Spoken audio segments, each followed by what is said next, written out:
So, My name is Akib, and I'm the treasurer. And this is going to be our third general meeting of the year. And we have Joe with us today. He's a UOP student and also a Fresno State alumni. He's going to be going over CASPA and his experience through it. And that's about it. Nice. So is it cool if I share my screen? yeah, you could do that, Joel. And then while you do that, we also want to talk about announcements, and then I believe Connor will briefly discuss that as well. Oh no, yeah, if you guys have to do other stuff, yeah, go ahead. Then you guys let me know when you guys are ready for me, and I'll share my screen and start the presentation for you guys. Awesome. Thank you, Joel. Yeah, thank you. So yeah, real quick, we did want to remind everyone that we do have our elections that are open, and that's going to be due on November 1st if you're interested in applying. So positions that will be open include president, vice president, secretary, and treasurer. So those will be open if you want to apply for those. I would definitely recommend it. It's us being pre-PA, it's definitely going to transfer over into our future careers, as a PA is a very team-centered profession, and also it provides a lot of good leadership experience. So I definitely recommend applying if possible. Again, that is going to be due on November 1st, and I will also drop the link for the Google form to apply in the chat as well. So yeah, Joe, that's all we have for you. So feel free to take over. Yeah, cool. And I would recommend doing that, guys. Good leadership experience. I'll talk about it later when filling out your experience section. You always want to have as much experience as possible, especially one for each category. I'll go through all that with you guys right now. But let me go ahead and share my screen. Cool. So are you guys able to see my screen? Yes, we are. I'll go ahead and start it. All right, so this is just a quick little intro to CASPA. I'm gonna give you guys just a rough overview of things that you should do, how to navigate, things that you want to have ahead of time, and just little tips and tricks to help filling out the application, and as well as making sure you guys have a smooth application experience. It's anything but that, but we'll do the best that we can. Okay, so just a little bit about me. I graduated from Fresno State back in 2020. I got my degree in exercise science, but before that I went to COS of Visalia, which is just a little bit south of Fresno. And then I am a first year PA student here at UOP, which this campus is in Sacramento, as opposed to the normal Stockton one. What I did from inpatient care, I was a scribe at St. Agnes, and I was also inpatient rehab aide at CRMC. And then what is CASPA? It's pretty much a centralized application service for a majority of the PA programs here in the US. There's a couple programs here and there that use their own application service, or that have their own application, but it's pretty few and far between. Most programs that I'm aware of now are on CASPA. The one that wasn't was the AT Still Central Coast program that had their own application, I think last cycle, but this cycle they just merged onto CASPA, so they're on CASPA along with pretty much every other program here in California. The application cycle is a year long. It opens in April of every year, and it pretty much extends all the way through March of the next year. It's a full long cycle, but one thing that varies is each program's deadlines and each program's own application cycle. So not every program's application is available at the beginning of April, at the beginning of the application cycle. Some kind of wait to post application, and then some close way earlier than others. So I think the earliest deadline might be the 1st of March, I think is the earliest I've seen. So it only gives people a couple months to apply. There is this thing called rolling admissions, which if you're looking to apply outside of California, it might be something you have to consider.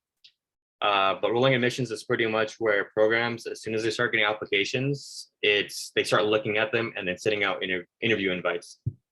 So in those instances, if you're applying to school that has rolling admissions, best thing to do is have your application ready to go right out the gate. So as soon as that cycle opens, you submit your application, so that way they can start reviewing it as early as possible and then getting you an interview invite if you're selected for one as early as possible. Here in California, none of the schools really do that. So In that case, you always just want to wait, not like to the deadline, like to the day, but like you want to submit like maybe within the month before the deadline, just to give yourself enough time to like accumulate as much hours as you can, do volunteering, just kind of beef up your application, give yourself as much time as possible.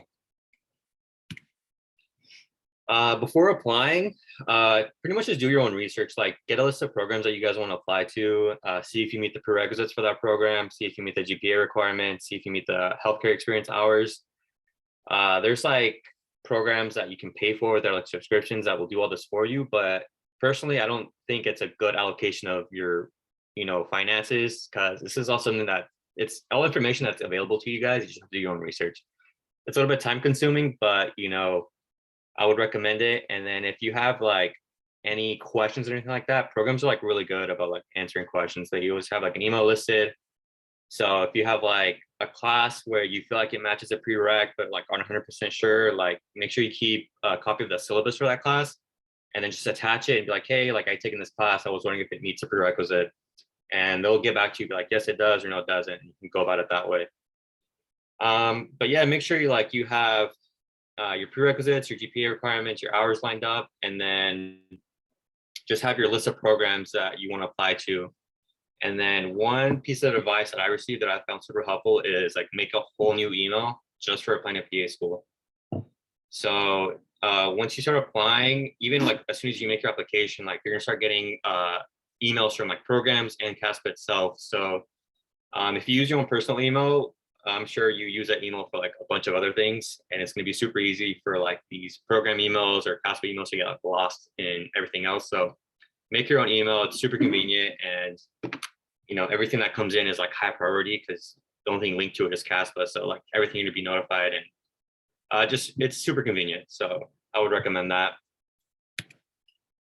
And then starting out, so what you guys are gonna do is just go onto CASPA website. It's like CASPA.liaison or something like that. And this is what you're gonna see. I don't know if many of you have like kind of played with CASPA or not already, but this is what the homepage looks like.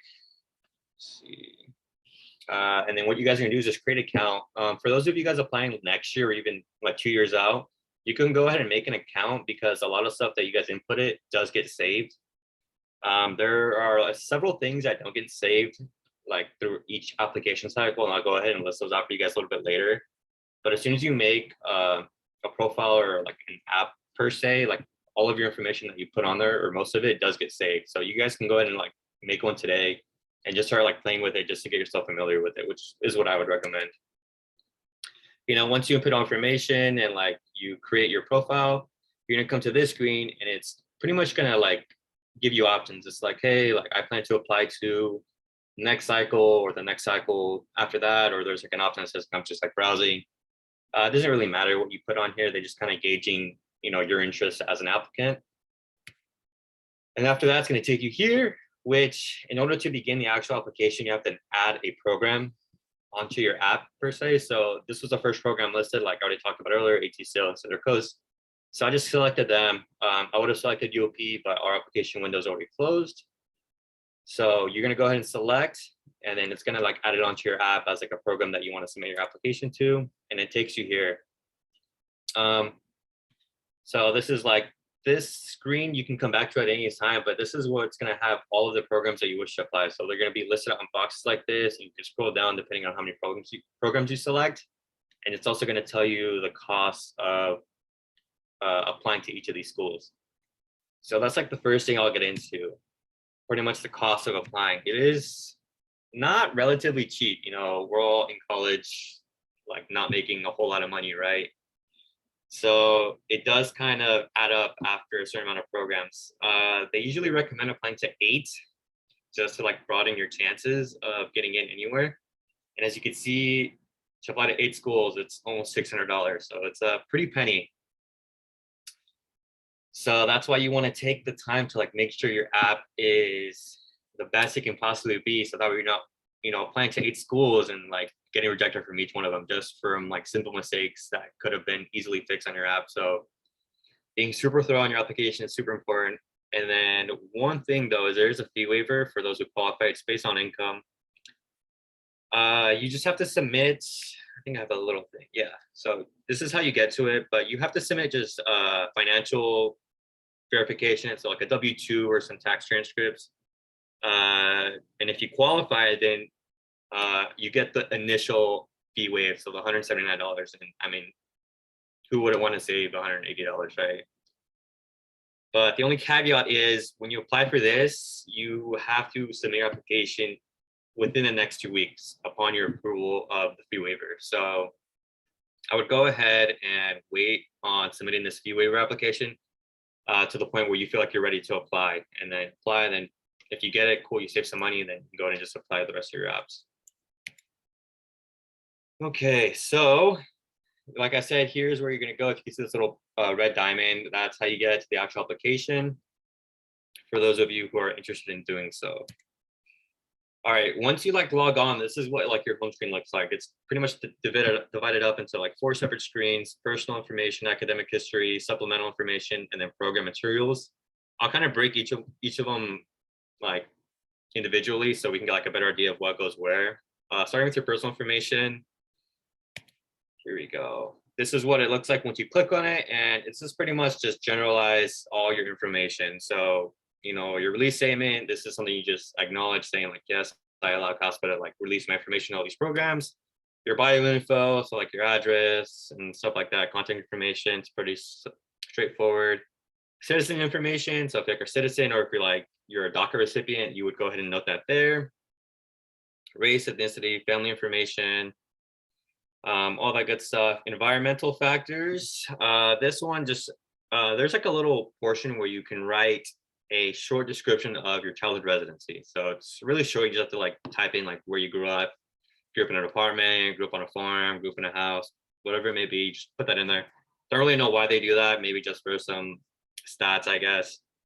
And then there's like questions about like family finances in there. So a lot of random questions in there. And then this last part is other information, which has this first kind of like essay that you guys can put on your application. It's optional, but with any opportunity to, you know, elaborate on something, you always want to take the opportunity. So this may or may not be on the application next year. Who knows? It's been on here for the past 3 years. I don't see why they would take it out since, you know, COVID is still hanging around. But this is pretty much a short essay where you talk about how, if any way, COVID impacted you. So academic, professional, personal. When I applied twice, and I did this essay both times. I pretty much copied and pasted the same one, but when I did mine, I try to like at least list out one example for each. So academic, professional, and personal, just to like hit on every point. It's always good, and this might be a good way to like explain any discrepancy you have on your application. So if you had like some bad grades during a COVID semester, boom, perfect place to explain that, and that saves you room on like a personal statement. Or like if you lost your job and like don't have that many patient care hours, boom, you can explain that here. So like good opportunity to explain any like discrepancy if you guys have any. As well, other things like on this tab, this other information, you're gonna have like background information that you can put in. There's like a weird survey question that the Education Association asks. It's asking like, oh, what specialty do you want to go into? And it's just a survey. It's not definitive. Like you don't choose your specialty right here on the app. And then it asks for military status as well for those who that applies to. And that's pretty much it. That's probably like the easiest section. Like you guys could all go and like do this like in 30 minutes after this if you guys want to. Super quick, super easy. But yeah, now we're going to go on to academic history. So pretty self-explanatory. Once you open the tab, it's pretty much all your educational stuff, right? So the high school you attended, all the universities you attended, your transcripts, and then your standardized tests. So like high school is pretty self-explanatory. When you go to colleges, you list out every college you've been to. So I went to COS, I went to Fresno State, and then I took one class at closed community, but like I still went there and I'm still putting it because I took physiology there. So I got to put it down. And then, let me see, moving on to the next page. Once you have all your colleges listed, then you got to go in and individually list every single one of your classes. So this is probably one of the most tedious parts of the application.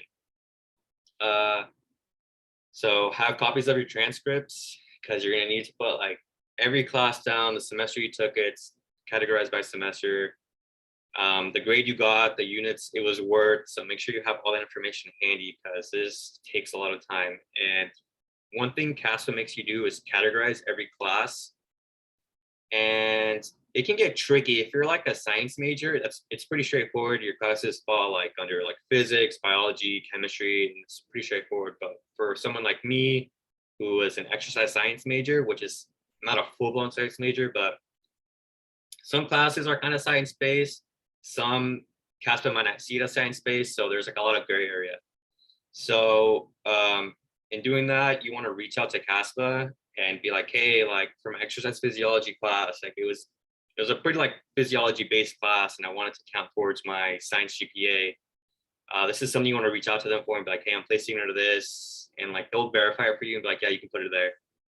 Because some classes you can be added towards your science GPA, especially if you're good in them. And that's something you want to do, right? Because you want to have those GPAs as high as possible. So if you're like a psychology major, or like an exercise science major, these other like kind of vague majors, try to like fight for those classes to count towards your science GPA if you can, because like if they're going to help your GPA, like why not, right? And then this next section is your standardized test. So you can see here, there's like the MCAT, the GRE, and then this TOEFL is like a English foreign language exam. There's only one school here in California that requires the GRE, and that is Chapman. I personally, in both years of applying, I did not get the GRE, just because none of the schools that I was gonna apply to required it anyways. And in my opinion, the GRE is a pretty vague examination in testing your ability to be ready for baseball. It's like it's not science-based whatsoever. It's like English, reading, math, stuff like that. So totally irrelevant. If you can avoid it, I totally would. But there's been a lot of rumors. I'm sure you guys have heard about the PA CAT. Hopefully by the time you guys are applying, it's still not implemented. It's something that I hope you guys can avoid because it's just gonna be another headache in the whole application process, as if it wasn't bad enough already. But yeah, so it's pretty much just like a mirror image of the MCAT, just geared towards PA school. So if you guys can like do your research on the schools that you're looking to apply to, maybe start reaching out ahead of time, because if this is something your programs are requiring, then you want to like start studying as soon as possible, right? You don't want to like put this off to the end. So that is something you guys can do like now. If you want to apply to a certain school, you can reach out and be like, hey, what are you guys like implementing the PA CAT in this couple of years? If yes, like please let me know, because that can like drastically change like your timeline and also your strategy for submitting your application. So I'm hoping that doesn't get implemented anytime soon, because it's gonna be a big old headache for you guys. And then there's also the CASPA. So I don't know if you guys have heard of this, but this is pretty much like the morality test. In a sense, I had to do it. I did it my first time applying. I didn't do it the second year because I didn't apply to that school that required it. But this is test pretty much seeing if you're a good person or not. It's a tough test. You do it online. You have to respond to a bunch of scenarios. I find it super tedious, but you know, some schools require it. So if you got to do it, you got to do it. But just know that's done through its own website, and it's sent independently of CASPA. So like they'll submit it to whatever schools that are requiring it. So yeah, so that pretty much sums up the academic history. Now we're gonna get to like the real beefy part of the application, which is gonna be the supplemental information. Now, this is where pretty much the beef of your application goes in, right? So you have your evaluations, which are your letter of recs, your experiences, your achievements, license inserts, your essay, which is your personal statement, and then any memberships. We'll go ahead and start with the evaluations. Pretty much it's just your letters of recommendation. This is what the screen looks like whenever you go ahead and create the evaluation request. You're going to put your letter writer's information, their email address. You can put in a little personal message, and then you always have to waive your right of access in the evaluation. But for the most part, a lot of your letter writers, at least for me, will send you a copy of the letter they write you, and you want to like politely ask if they can do that, because you want to see what these people are saying about you, you know, right? because there are horror stories where like I've heard of like doctors and PAs when people ask for letters of rec, and like sometimes it'll be from someone who like the PA or the doctor may not like in a sense, and they will write brutally honest letters of recommendation that may not speak like highly of that applicant. So you always want to like, one, be sure you're asking someone who's going to speak very highly of you, and two, see if you can like maybe see that letter to make sure what they're writing about you is accurate. You don't want them to exaggerate anything or lie about anything, right? That may contradict on your application. So you just want to like double check. Once you submit this, it sends an email to them where they have a link to submit the letter. But you want to ask the letter writer like well in advance. Like I like to give them maybe like 2 months. Be like, hey, like I'm applying to PA school. I was wondering if you could write me a letter. Usually be like, yeah, I'd be happy to do so. But always provide them like a firm deadline. Be like, hey, I want to apply by like this date. So if you can have the letter done by like this date, like I'll really appreciate it. That way there's like a set in stone date and you're not just not waiting in limbo for whenever they can do it. It kind of holds them more accountable too, and kind of ensures that you get your letter in a timely manner, because you cannot submit your application until you have all these letter requests in. So this is something that holds a lot of people up. So just a little tip. Who do you want to ask? Obviously you want to ask a PA. You want to ask a PA. That's always going to be required for any program's letter of recommendation.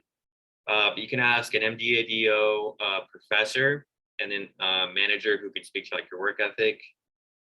Most programs have either like a min or a maximum of 3. 3 is like the magic number, but CASPA lets you input 5. So some programs like say like, oh, we only need 3, but like if you have 5, they're gonna read all 5, right? Because they want to see what people have to say about you. So if you can get 5, like that'd be nice. Try to get one from each, right? Like a PA, a doctor.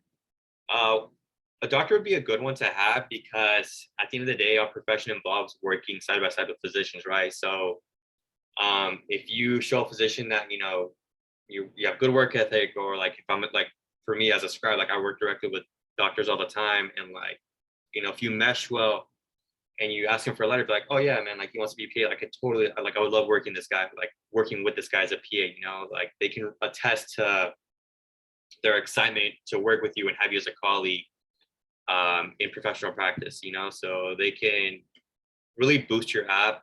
And then obviously a professor who can attest your academic ability. Those of you, I'm assuming most of you guys are still in school. If you can, like, please try to like keep close ties with the professor. It's always good just to have a professor's letter of recommendation, because PA school is not an easy thing. So if you excel in like one of your harder science-based classes, I would ask that professor to like write you a letter who can attribute like, hey, like this was a hard class, but so and so did great. It's gonna look awesome, right?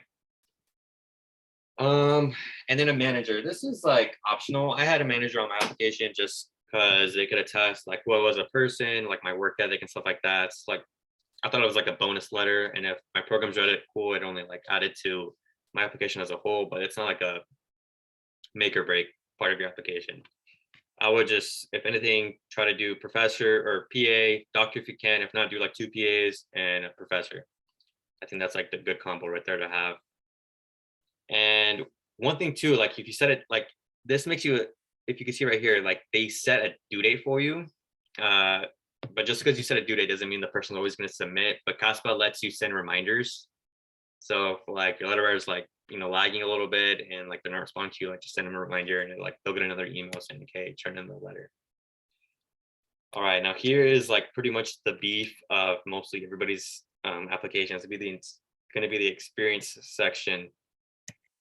All right, so pretty much you're going to be able to like add a variety of different experiences, right? Like non-healthcare, extracurricular activities, healthcare experience. You guys can see all the different types. Here's what it looks like. Here's like the little tab to select the category. This part's very difficult because one, you only have 600 characters to describe your experience, but you have to describe like, what are you trying to describe? Like, am I describing like, oh, what I learned here is what's going to make me a good PA, or like, am I trying to showcase what I actually did in this position? You'll hear a lot of different opinions. Personally, I just describe what I did. I like, what's what I'm looking for? I don't say beefed it up because like, let me see, like you want to like portray what you did in a very like eloquent manner, like talk it up in a sense, right? Like, did you just memorize a menu and you were able to like help customers like make menu choices? No, like you aided in like superior customer service and answered all of your customers' patients or customers' questions, stuff like that.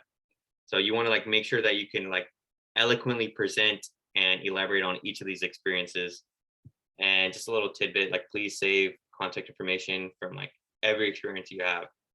Like I'll show you guys my experience section. It looks scary at first, but like I'm telling you, there's so many things you guys can put on here, and like things that like you don't think are relatable, like are relatable, and it just depends on like how you word them. So like, well, here are the different types, right?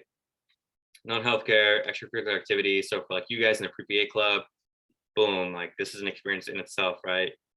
And then if you guys do a leadership position, that's awesome. Like I would highly recommend doing that, like being president, VP, you know, whatever it is, being a captain of a sports team. Like you always want to have good leadership experience where you have like some type of role or duty, you know, that's always awesome to have on your application. Research is pretty cool if you guys get the opportunity to do that. I don't think it's like a make or break for your application. Shadowing is pretty big. As you know, like a lot of programs require shadowing. And then teaching experience. So for those of you guys who happen to be an SI leader, like super great opportunity to like put that down for teaching experience, right? Because you're helping other students like in a subject where you found, I want to say not as hard, but like maybe you excelled in and a lot of students struggling. So that's like a great way to like put down teaching experience. And for me, I worked for an after school program where back in like the Central Valley, it's called like HART program. I was a sub, so I jumped around from like school to school.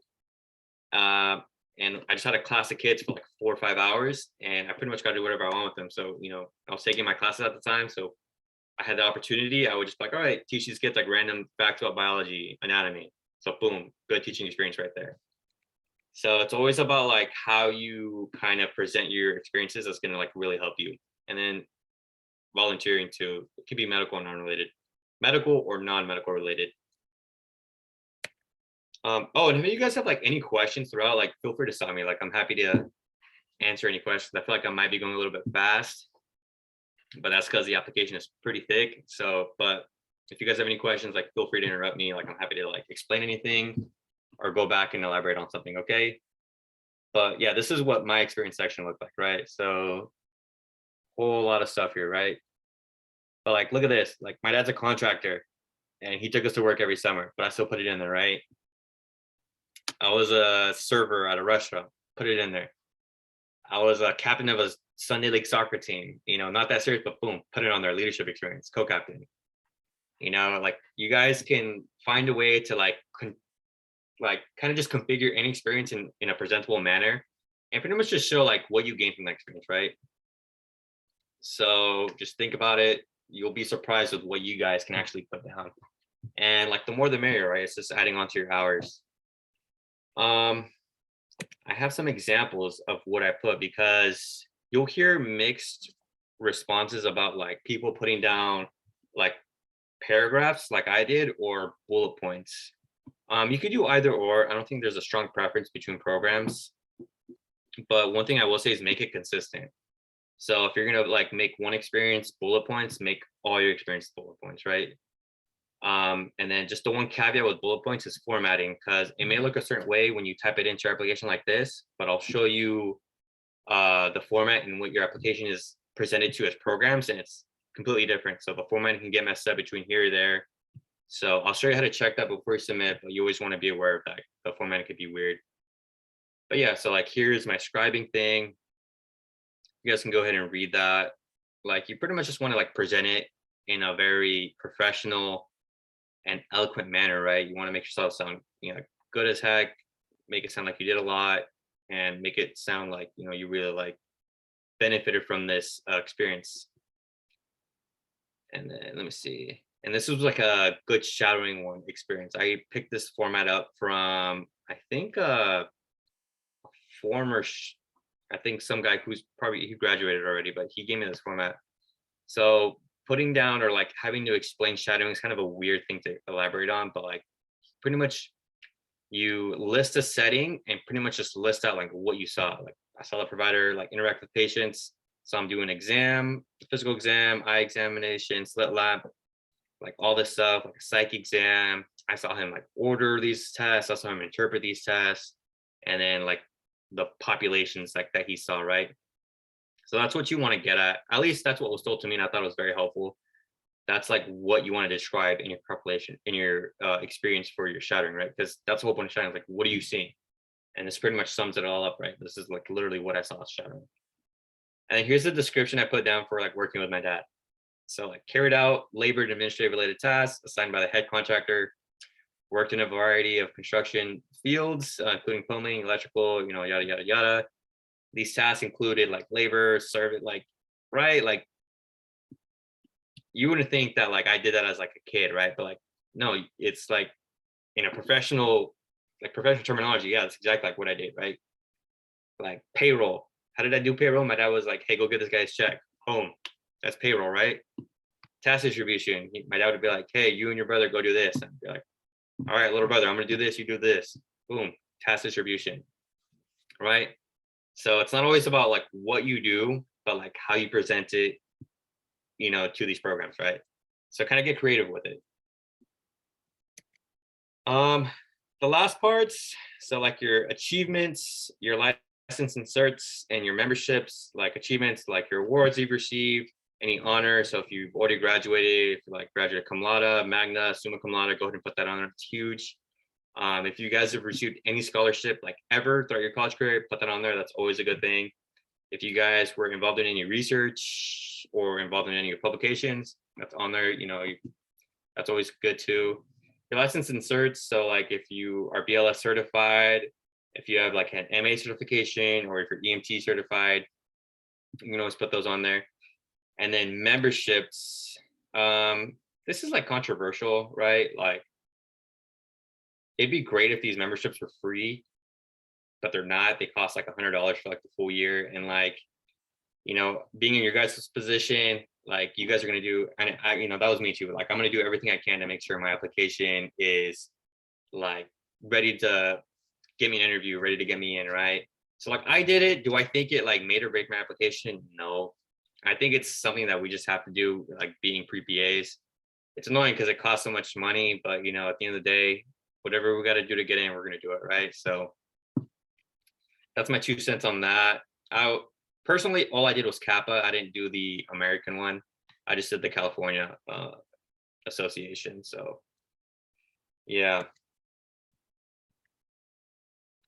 Okay. Last part is going to be program materials. So this section is going to be where all the programs that you have like listed or like ready to apply, they're going to be listed out like in those boxes I had earlier. I can go to bring that slide back up in just a minute. But this is where it's going to be like, all right, here are the programs you want to apply to. And like, it'll give you a little meter saying like, yeah, you're ready to submit, or no, you're not. Because what you want to do is you're going to click on the program and it'll take you to the programs CASPA page where it's going to have like the program description. It's going to have like additional supplemental questions, which I'm sure you guys have heard about those. So that's program dependent, but that's where you guys are going to be answering those questions. And then prerequisite matching, where like you're going to like pick whatever classes you feel match up with the program's prerequisites and you match those there. And then some programs are going to require you to submit a resume or CV. So make sure you guys have some of those handy just in case. So boom, you guys have done all that. You're almost there. So now what do you guys have to do? Make sure you request your transcripts from like every institution that you have listed on your application. One thing I will say is that I know sometimes people want to apply when they still have like courses in progress. You can go ahead and do that. I just feel like sometimes it adds a little bit more stress and headache into the actual process itself. You know, I've read about like horror stories where like people's like transcripts don't get sent and they've like been accepted into a program just winning this one class. And for some reason, the transcript never sent and the person like lost their seat, you know, just waiting on this one class that they had to take that was a prereq. So, you know, it happens very few and far between, but like it still happens nonetheless. So my advice to you guys is like, apply once you're like done with everything, done with school, make sure like your grades are finalized, you have your degree conferred on your transcripts. That would be like my advice on when to submit your transcripts. But at the end of the day, like sometimes the timing doesn't line up and you want to like get in as soon as possible. I mean, I understand. But just gotta make sure you go about it the correct way and make sure get those transcripts in, because they will make or break you pretty much. Make sure all your letters of recommendation are submitted, and then like review. You're gonna review your app like so many times. It's like inevitable, because every time you review, you're gonna find a new grammatical issue, a new typo, anything. So you want to make sure you review it. You want to review it like in this format that I was showing you, like how you fill out your application, and then the other format in which the program see your application, just because you'll catch things, believe it or not. And then once you submit though, two things you cannot change is your personal statement. That is like locked in. You cannot change anything about that. And then, oh, did we not talk about that? Oh yeah, here it is. There we go. Sorry guys. The personal statement. Oh yeah, this is like the pretty much biggest portion of your application, right? Yeah, so this is I will say the hardest part of the application. Answering this simple question that is not so simple to put into words. So be mindful, you only have 5,000 characters, which equates to like maybe a little bit over a page. Just some tips I have is like be honest and genuine, and do not be over dramatic. I know there's like examples on the internet that you guys can read. I read them up and down, and they're always like, oh, I was involved in like a rainy crane crash, and like my grandma was like unconscious and went to the hospital, and like boom, a PA was there to like save the day. Like programs don't want to like read that stuff over and over again. Like that's something that my program director was like, yeah, we get tired of reading the cheese, like because they're medical professionals, they're educated, like they could read through the BS. So that's why I say be genuine. Like one thing that was told to me is that the most enjoyable and refreshing personal statements to read are the ones that like get to the point and are like super direct. So it's like, I want to be a PA because A, B, and C, this is what a PA does, and this is why I feel like I will be a great PA. Obviously that sounds way easier said than done, but yeah, just try being like straight to the point, not like fluffing it up a whole bunch. My personal statement was fluffed up, just because that's what I was reading online. But my tip to you guys is just like be honest, be genuine. If you guys can use experiences and examples, if you're like making any claims, explaining the discrepancies. Like I said, if you have like a year where you have like really bad grades, but like there's something going on in your personal life, this is a great time to explain that.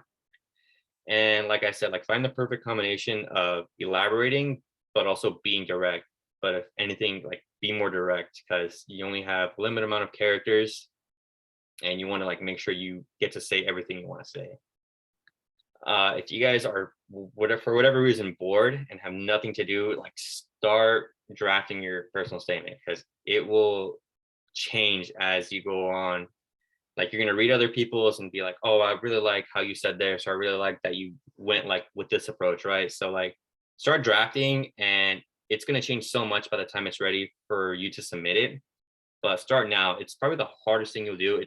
It took me maybe like 6 months to write mine, because it's just very difficult to like get your thoughts and your feelings and your emotions out onto this onto the paper for this essay. So start drafting now, make sure people read it to make sure it doesn't sound too cheesy, make sure it makes sense and stuff like that. And I know may seem redundant, but please do not put this. I have a little typo, but please do not put this. Yes, like it's happened before, and like people's apps have been like thrown out. And it's subtle because some like Microsoft Word, like maybe Google Docs might autocorrect it to this, but this is not how we present our title, right? It's physician assistant. We are not owned by the physician, but please do not put this. And then another thing, like do not capitalize physician assistant, just use it lowercase if you're using it like mid-sentence. Just some little tips there for you guys. Okay, now we go to program materials. Like as I explained, like all your programs are like listed out. You put in your supplemental questions right here, your prerequisites, all that. You guys are almost ready. We already talked about this. Yeah, you cannot change your personal statement or your experiences once you apply.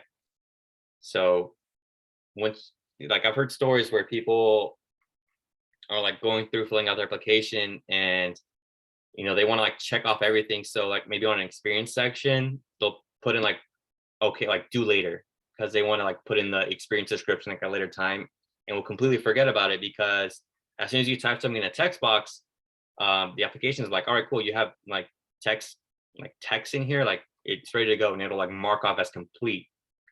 And people will see that like everything's checked off, and then we'll go and submit their application, and then are reviewing it, and like they see like on one description for an experience that says we'll do later, and it's just like the worst thing ever. So make sure you're reviewing your application like inside and out before you submit. Boom. All right, so you reviewed it 100 times, everything is done, your I's are dotted, your T's are crossed, and you guys are ready to submit. If it's your first time submitting, you want to submit at least 2 weeks before the program's deadline, because upon your first submission, your application must get verified, which is a process that the application service itself does to ensure that your program is pretty much correct in their eyes, in a sense. So this process can take anywhere from 1 day up to 2 weeks. Usually when it takes longer, it's earlier in the application cycle, because that's when they're getting the most volume of applications being submitted. So it takes the application service a really long time to get through everyone's app who's submitting early on to make sure it's verified. So if you're applying early in the application cycle, please submit like 2 weeks before, because programs deadlines are for verified applications. Like just because you submit before the deadline doesn't mean the program receives it, because CASPA is still holding on to it until it's verified, then they send it out. So super key point, make sure that you do that before you submit your first application, because then after that your application is verified. And if you submit at one point and then like a month or two later you're like, oh, I want to like apply to this program too, you can submit your application and it goes through like right away, just because your program's already your application's already been verified. So it's only on your initial submission. And then boom, you submitted your application. Now it's like the waiting game, right? So one thing that you can do is just make sure you receive all the receipts from each program saying like, hey, thanks for applying, we got your application, like we'll be in touch, like we'll let you know about interviews, we'll let you know about like rejections, whatever. You want to make sure you at least like get that from each program that you apply to, because they're receiving a whole ton of applications, and maybe sometimes yours can get lost in the cracks. So if you don't receive anything from our program, I would like maybe reach out and be like, hey, like I submitted my application, just want to make sure you guys received it, and hopefully they should get back to you. But as you're waiting, like if you're working and you rack up more patient care hours, go ahead and add those on. What you want to do is create a whole new experience section. Like I'll go back and show you guys. So you can see here, right? Like community regional medical center, patient care experience. I have it like listed twice.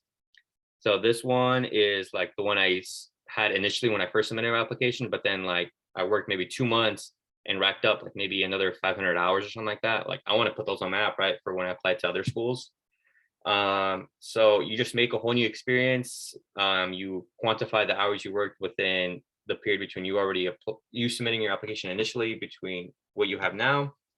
You racked up 500 hours, you put those down, and then in the description you just say additional hours accumulated since initial submission, and that's it. So that's why you'll see like a little duplicate here for like my inpatient physical therapy, and then also for my scribe. So it's always good to just add in those extra hours. And then yeah, you just gotta wait. I know it's probably like the hardest part, because you're just kind of like in limbo, but you guys just got to be patient, trust the process. The interview invitations will come eventually. That's probably like the one thing, at least for California schools that don't have rolling admissions, is if you apply early on, then you're just like waiting for months, because some programs don't even like look at applications until like October, November. So if you apply like in May, you're waiting for like half the year, and all you're hearing is silence. So just be patient. The invitations will come eventually. And then then once you get invited to an interview, then that's a whole separate beast. One thing that I will say is that your application gets you the interview, but your interview gets you into the program. So you can look super stellar on paper, on your application, like 4.0s everywhere, president of, so-and-so club, like all these accolades, right? But that only gets you the interview. And like once you're in the interview, you're like on the same playing field, like along with everybody else. So that's a whole different beast. I would not stress about that until you guys have interviews coming up. But just know that they look at it all collectively, right? Like they're not going to just admit you based on your application. You have to like interview very well, which is, some say easier, some say harder, but to each their own. Here's some tips and tricks. Like I said, make a separate email. If you guys want, make an account now. It's just easier to like start early, like navigate yourself throughout the application. Make sure you're familiar with it, like what goes where, like what is where, So that's what I did. I made an application like 2 years out before I applied and was just like messing with it just so I knew where everything was.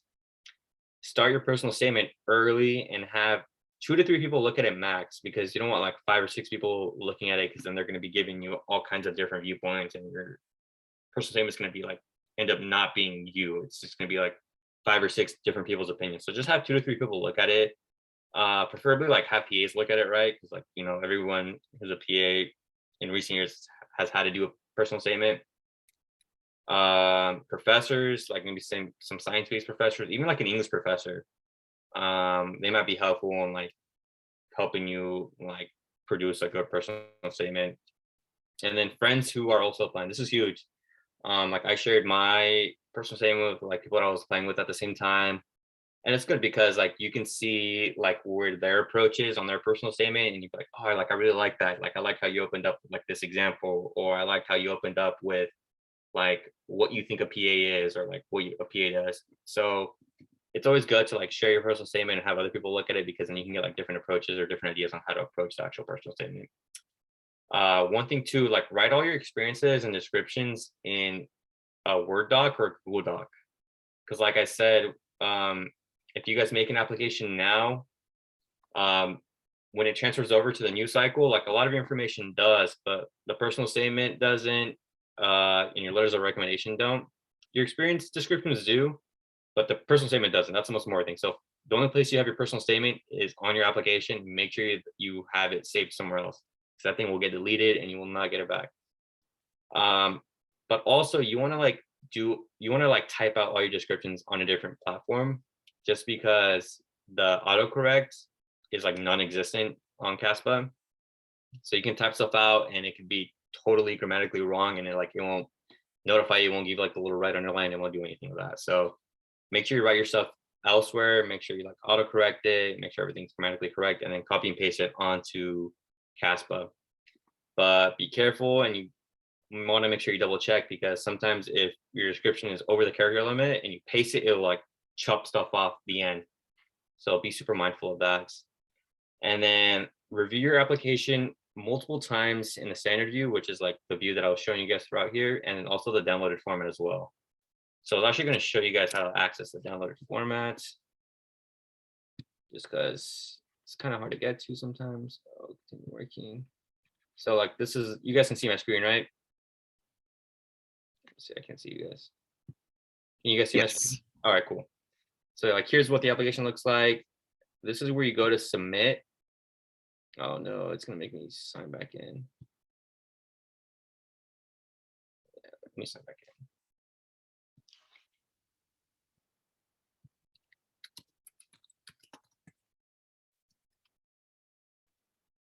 Cool. And yeah, this is like the same application that I used to apply, so that's why a lot of my stuff is still here. But you go here, and like from those pictures earlier, like this is what it's gonna look like. If you have more programs selected, they'll be listed out here, and you can just scroll down and see all the programs that you have listed to apply to.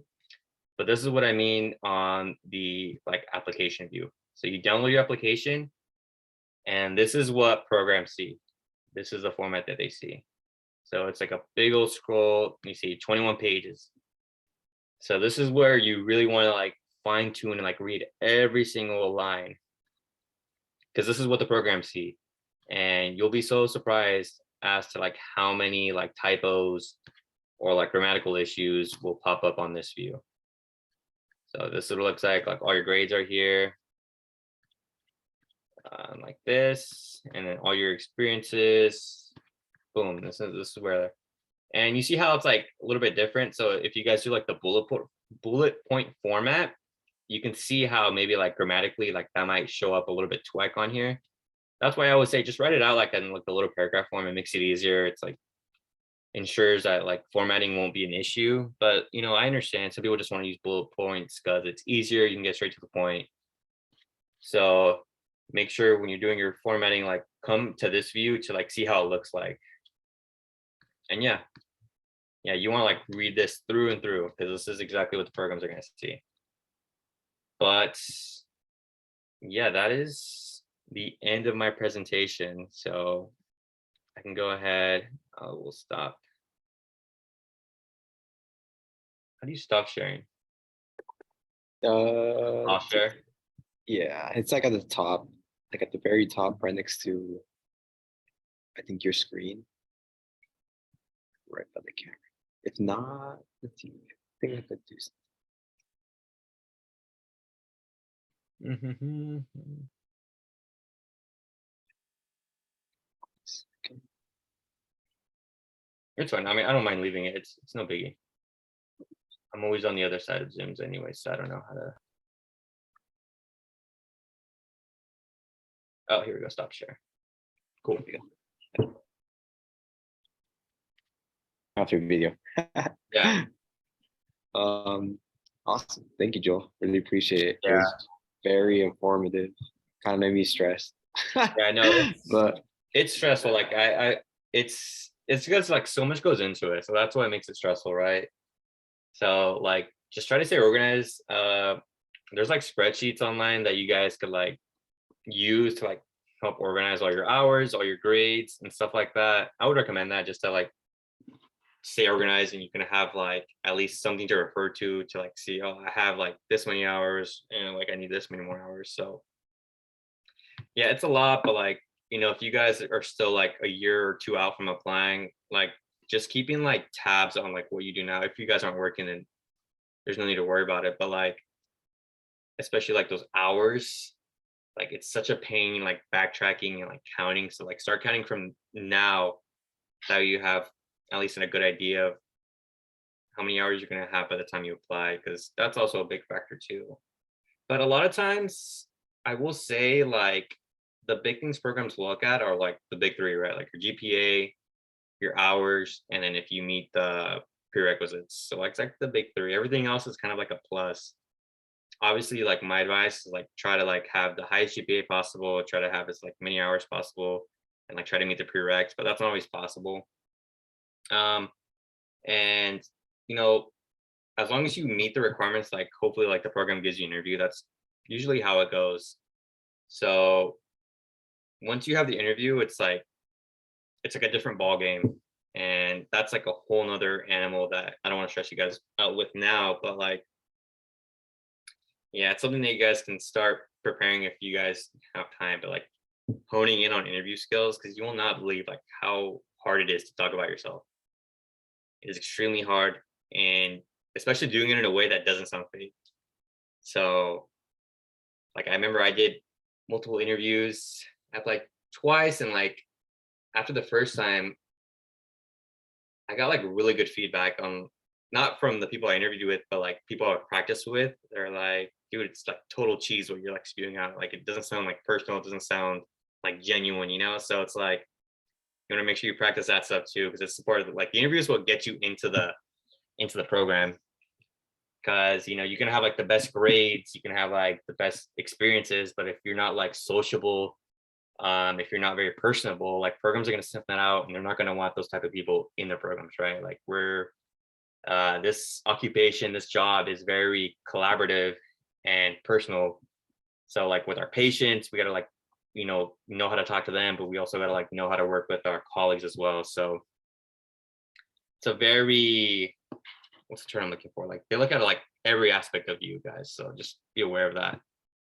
But if you guys have like any questions, like feel free to ask. You guys can ask about like my program or like the application process or like interviews. Like I'm an open book. I'm always willing to help you guys out. So if you guys have anything, you guys can go ahead and shoot. We actually did have a question actually during the chat from New, and I could invite you to ask the question, New.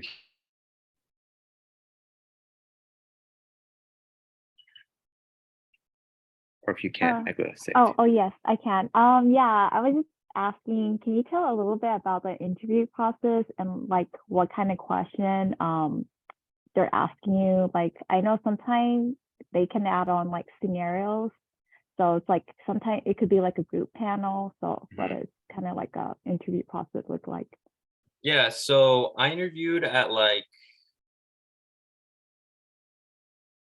my first cycle, I interviewed at one place, and then my second cycle interviewed at two places. But for the most part, the interviews, they're not like, it's from what you hear, like if you, there's a good book, like the PA school interview prep guides, like those are a really good job of like showing you the type of questions that they're gonna ask. But yeah, like from my experiences, like I've had like panel interviews where it's just me with like faculty interviewing me. I've had group interviews, and then I've had like group activities. So it's pretty like variable from program to program, depending on like how they want to conduct their own interview processes. But I will say, try to like not have your answers like rehearsed, but have like just talking points in your head. So like you're gonna be asked like the super basic question, like why do you want to be a PA? Why our program? Why should we choose you? What are your weaknesses? And a hint for that is don't. It's funny because everyone says it, but like it's like, oh, what's your weakness? It's like, oh, I have a hard time saying no. Like programs hear that like 100 times during interviews. So like find a like real weakness, but like don't just find a weakness. Find a weakness that you've identified, but also like have begun to address. Like that's always like a good thing to like talk about. But yeah, like have your talking points. A lot of programs like to ask like these like ethical questions, right? Like if you have like a kid who is in a car accident or like who has like really bad lungs versus a smoker who's like 80 years old and has really bad lungs and they both need a lung transplant. There's only one set of lungs. Like who do you give it to?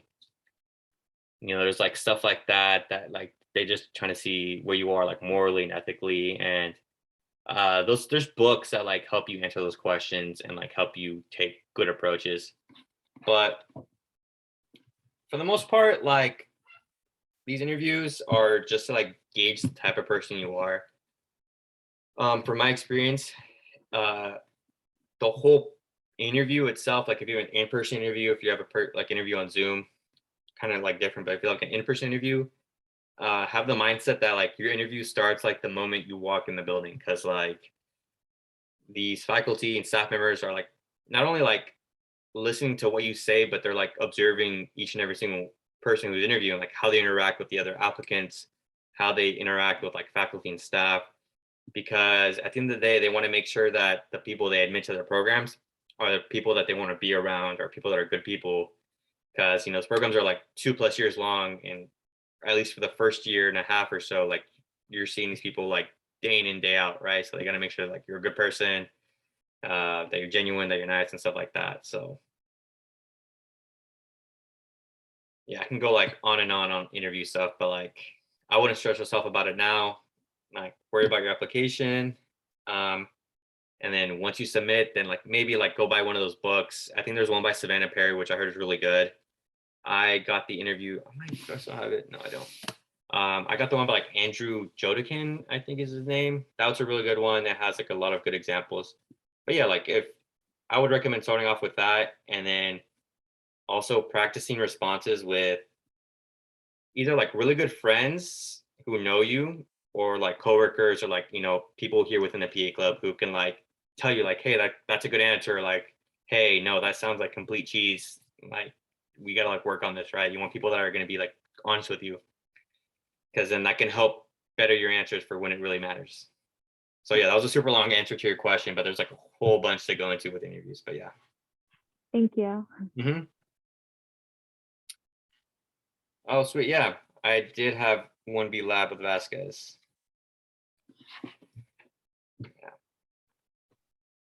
I actually did have a question for you, Joel. Yeah. So how do you like narrow down?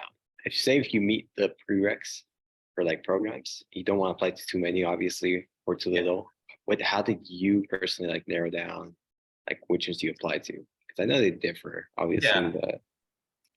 No, yeah, the programs differ a lot. One thing that I would say is like if you guys have like the resources or like, you know, if you guys are able to, like sometimes these programs have open houses. That's always a good thing to do. I remember I did 2 open houses. The first one I did, I went to MBKU and I was like, oh, like this is like a really cool place. Like the faculty were great, the environment was nice. Like, I was like, I could see myself like coming to this program. And then I also did like another program, like I won't name it, but like I went to it and I was like, you know, I didn't like the environment. I didn't like the vibes per se, like at the school. So it's like stuff like that can help you like narrow down like schools that you want to apply to, and also looking at like the program's accolades.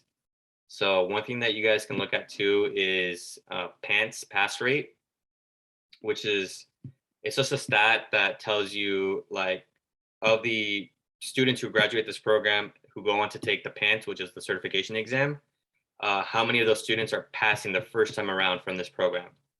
So that's a very important stat to look at because you want to make sure that the program like you end up choosing to go to or the programs you want to apply to are programs that are like preparing you guys to do well in the PANTS, because that's ultimately like how we get our jobs, right? We have to pass this exam to get certified. So that was like a huge factor into my decision to come to UOP because for the past like 2 years, they had like really high pass PANTS rates, which goes to show like the school is like really preparing the students to like take the boards and like pass the first time around. So that's like a stat to look at because you'll see some schools who you were like, oh, I heard this is a really good school, but you look at that statistic and it's like, you know, low 90s or like high 80s. For me, that would be a red flag, right? Because like you're paying a lot of money to come to these programs to learn, and you're investing not only a bunch of money, but 2+ years of your life to like learn and rotate. And then the one thing that you really need to do to start working as a PA is to pass this exam, and to like invest all that time and money to like not pass the first time is like pretty detrimental, right? Like it's something that would make me upset because there's only so much you can do for yourself, but like these programs are what preparing you to take this exam. So that's something that I would look at. Looking at like rotation details, like do they let you have elective rotations or are your rotations picked out for you? And you kind of get like no say into like if you want to do this, like if you want to do like this type of surgery instead of general surgery and stuff like that. So those are things that I would look at to like help narrow down my list. Awesome. Thank you, Joe. Appreciate it. Okay. Do we have any other questions from anybody in the Zoom session? Anna, you'd like to ask your question? I could ask it for you. You go and mute if you'd like. I think you said you could. I could read it, yeah. How would you just, so she was asking, how would you describe your experience now that you're in a program, and what helped you prepare for it in undergrad if you found something in particularly helpful? I will say like being in a program, like, I don't know if you're referring to like the academic workload in particular, because I will flat out say like nothing in undergrad prepares you for the academic workload you have in PA school. Like nothing. It's not that the material is hard, it's just there's so much. My program does a pretty good job. Our academic year is broken up to 3 trimesters. So the first trimester was, how I like to describe it, as like a pretty much expedited science degree, where like we kind of brushed over like really important pathophysiology. We had like our anatomy, we had like a mental behavioral health class, and then like some other classes that, you know, programs are required to teach.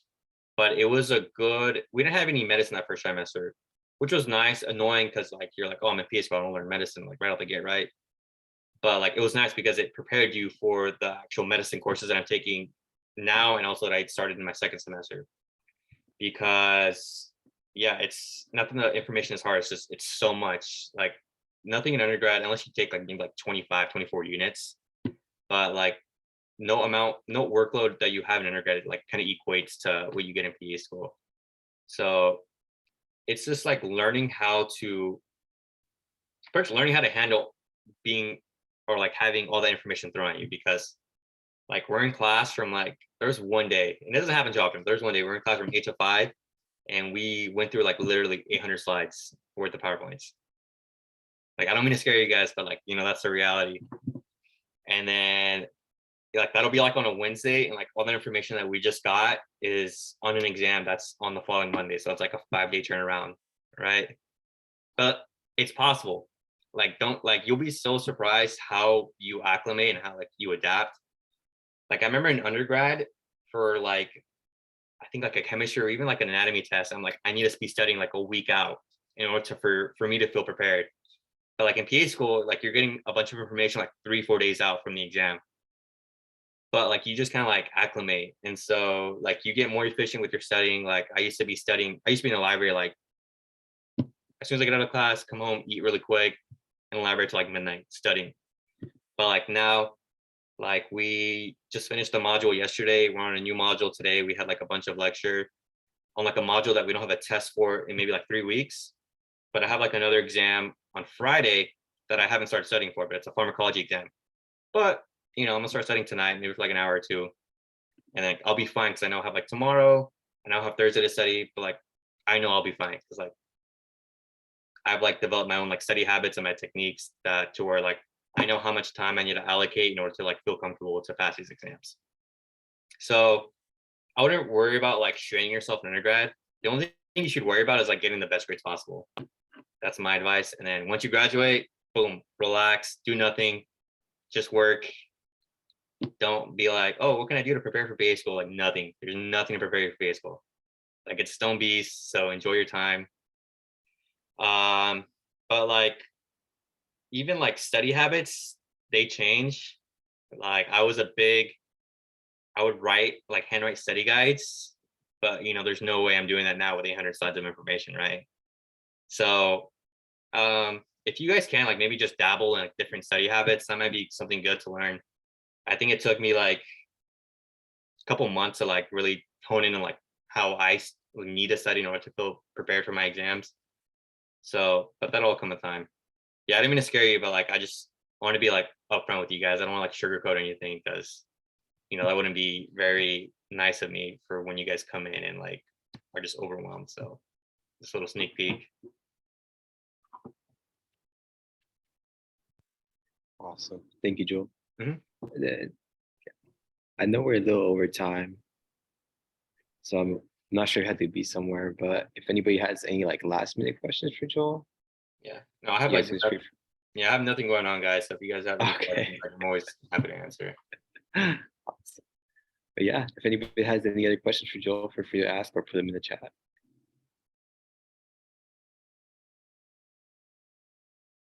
So yeah, you got a question from Paige. Are schools okay with you still working on your bachelor's degree during the application process, or does it have to be completely done? This is school dependent. Some like, and this is stuff information that you could find on their like actual like informational page. Some schools are okay with it. I think the only requirement is like it has to be conferred on your transcripts before you matriculate. So, but that's program dependent. Like some programs are like, no, like you need to have it like done by the time you apply. And some schools are like, no, you can have it in progress. So it just depends on what programs you're looking at. It's pretty program dependent.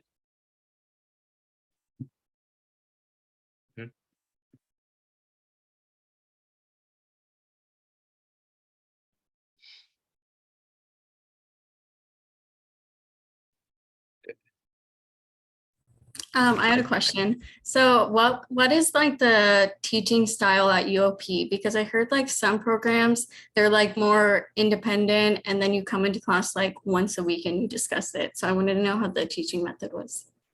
Here at UOP, we are like in person. We go to school Monday through Friday, and like we sit in a classroom all day and receive lectures. So like when I matriculated in January, so there were still like a lot of COVID precautions, and I think like maybe just through January we were on Zoom, but we were still getting like lectures, so we'd have to like log on through Zoom and like professors would log on and like give us like virtual lecture. But for the most part, we're receiving like lecture live and in person. There's very little like independent study per se. There's one class that we have independent study for, but it's just about like the bureaucratical stuff of like being the PA profession, right?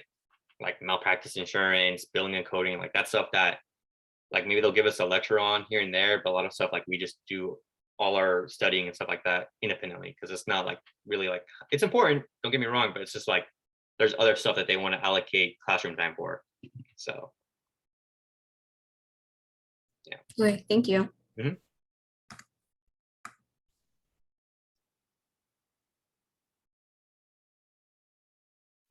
And then, yeah, for those who are like interested, UOP, unfortunately, there's no PA program like in the Valley, in the Fresno area, or 559 per se. But UOP does have a lot of rotation sites in the Central Valley. So my didactic year ends in March. So once I'm done with didactic year, then I start clinical year, and I will be able to do like pretty much almost all of my rotations back home. So like currently I'm living in SAG just to like for didactic year, but for those who are like call Fresno home and like, end up wanting to be there and not having to like live far away, you guys, if like coming to UOP, if that's something that interests you, like you guys will be able to like rotate in the Central Valley. So, which is really nice.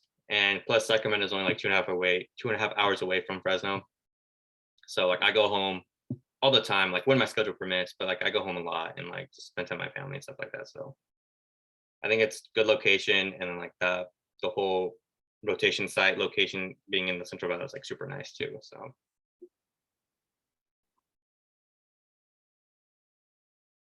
Are you excited for any particular rotation?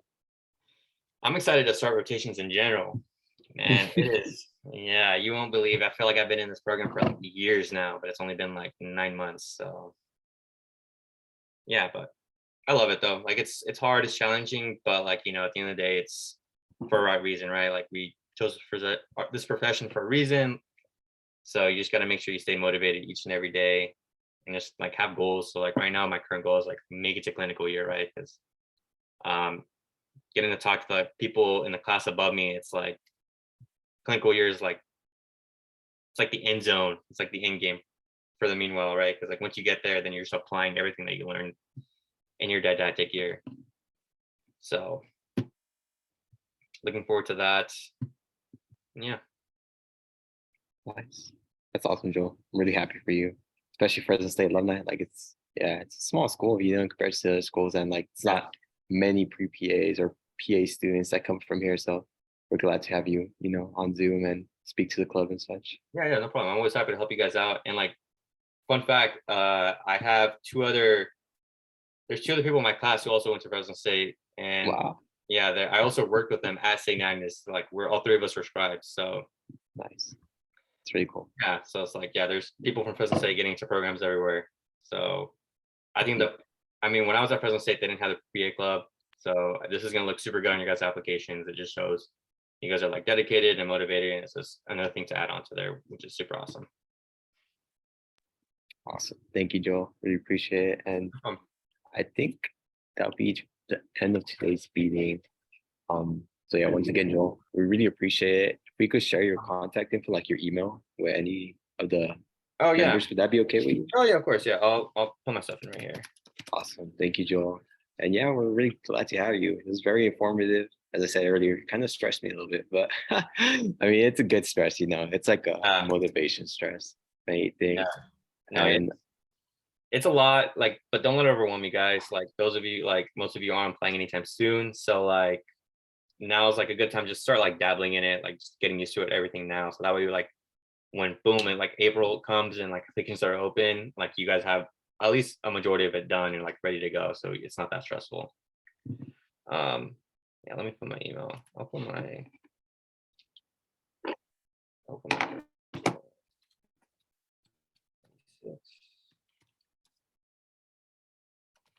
yeah, this is my personal email, so you guys can like email, or like I put my phone number there for whatever reason.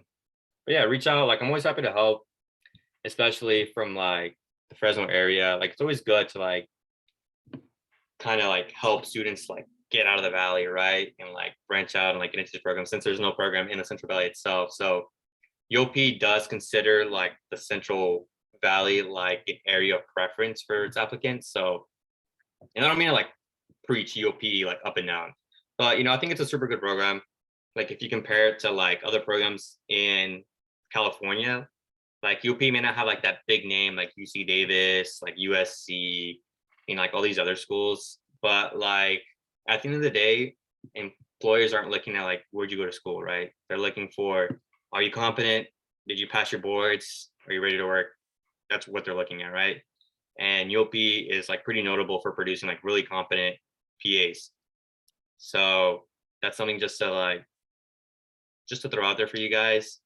If you guys are like fortunate enough to like receive acceptances into multiple programs, look at the pass rate, which is a super big, and at least like as a good weighing factor as to like deciding where you want to go. Obviously, like cost, all programs are expensive. Some may be cheaper than the others, but like, yeah, that's just my 2 cents. But if you guys have any other questions, like please feel free to reach out. Happy to answer any questions. If you guys have like personal statements, I'm happy to read any personal statements too, because I know it's such a tedious thing to do. So yeah, anything you guys need, feel free to reach out. I'm happy to answer any questions, stuff like that. Thank you so much, Joe. We really appreciate it a lot. Yeah, no But problem. yeah, and thank you for attending and giving us such a wonderful presentation. It's very informative, and I learned a ton. I'm sure everybody learned a ton. Yeah. But yeah, I did have one last request, if that's okay with everybody too. I want to take a picture just for basically our social media, and if that's okay with everybody, could turn on our cameras, and yeah.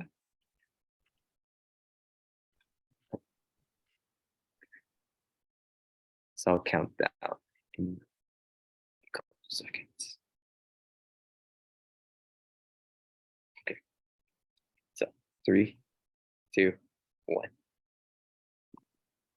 Awesome. Thank you guys. We appreciate it. I really appreciate you, Joel. No Thank problem. you thank you for taking the time. Yeah. Oh, yeah, no Especially in problem. PA school, man. Like